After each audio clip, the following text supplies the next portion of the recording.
Since the dawn of humanity, we've defined the world through our five senses, through touch, smell, sight, sound, and taste.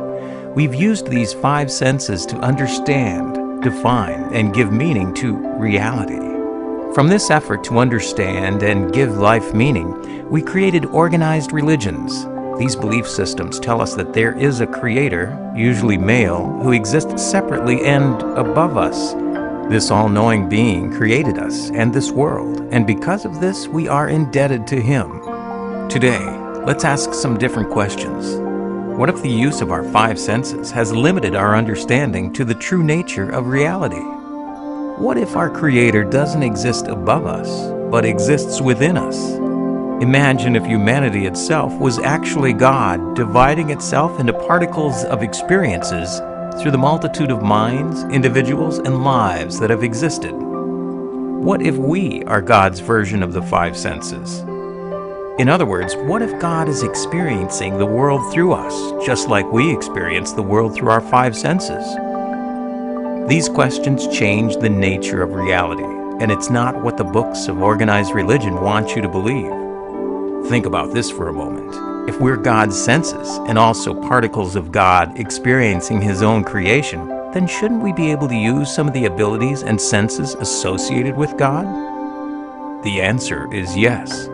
There are three ideas about God that we want to suggest you consider. The first is connectedness, the idea that we are all one. All life forms, plants, matter, animals, and of course each other are connected. The second idea stems from the first. If we and everything around us are all connected, we must also have access to sources of information beyond our five senses. Some call this intuition or divine inspiration. We call it remote viewing. The third idea is that because we are parts of God, we have the ability to create our own reality through the process of thought. In other words, our thoughts, ideas, desires, beliefs, and wants shape our reality. Some call this manifesting. We call it remote influencing.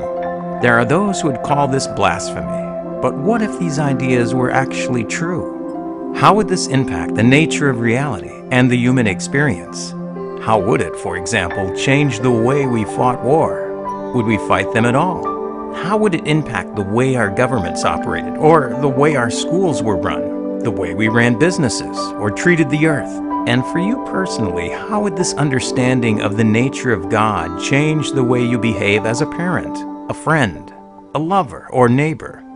How would you treat your body or the body of the earth if you lived with the understanding that you are connected with everything and everyone?